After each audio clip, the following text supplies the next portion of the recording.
کرتا ہے لیکن رب العالمین اپنے خطا کار بندے کو تانا بھی نہیں دیتا، معاف کر دیتا ہے۔ حدیث قدسی رحمت عالم صلی اللہ علیہ وسلم نے فرمایا، میرا رب کہتا ہے جب کوئی بوڑھا گناہگار شرمندہ ہو کر میرے در پہ آئے، وہ بوڑھا جس کی جوانی چونچلوں میں گزری، جس کا شباب علل تللو میں گزرا، نشہ تھا شباب کا، ترنگ تھی جوانی کی، دولت کی مستی تھی، برادری اور پارٹی کا غرور تھا، رگوں میں گرم گرم خون کی روانی تھی، دولت کی فراوانی تھی، ساری زندگی بغاوت میں گزار دی، ایک بار بھی میرے در پہ سجدہ ریز نہیں ہوا، نامہ اعمال میں ایک بھی سجدہ نہیں، ایک بھی نیکی نہیں، لیکن اب زندگی کی شام ہو گئی، آنکھوں سے بینائی چلی گئی، کان سماعت سے معروم ہونے لگے، زبان میں لکنت آ گئی، دانت گر گئے، سر کانپنے لگا، بالوں میں سفیدی اتر آئی، بیماریوں نے یلغار کر دیا، معدہ کچھ ہضم نہیں کرتا، کمر جھک گئی،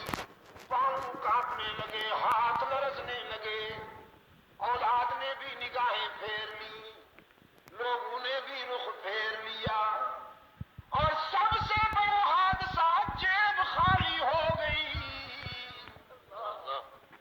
ساری دنیا سے مایوس ہو کر یہ بوڑھا باغی، یہ بوڑھا گناہگار رات کے اندھیرے میں سب سے چھپ کر اللہ کے در پہ روتا ہوا آتا ہے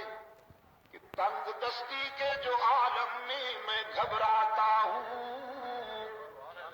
پر درے غیر پہ جاتے ہوئے شرماتا ہوں، ہاتھ پھیلانے میں محتاج کو غیرت کیسی، شرم اتنی ہے کہ بندہ تیرا کہلاتا ہوں۔ نے فرمایا میرے محبوب، میرے پیغمبر، بہت اچھی طرح جانتا ہوں اس بوڑھے کو، اس کے ماضی و حال کا ایک ایک نقش میرے سامنے ہے،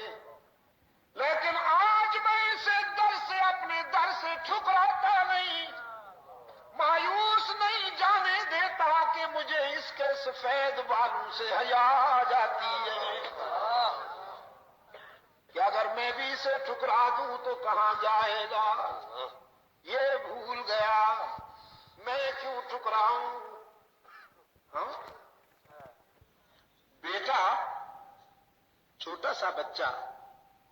اگر اپنے گھر سے ہٹ کر کسی دوسرے کے گھر پہ جا کے مانگے، پڑوس کے دروازے پہ کھڑے ہو کر مانگنے لگے، تو پھر ماں یہ تو نہیں کہتی کہ جاؤ اسی گھر میں رہو، تم نے ان سے مانگا کیوں،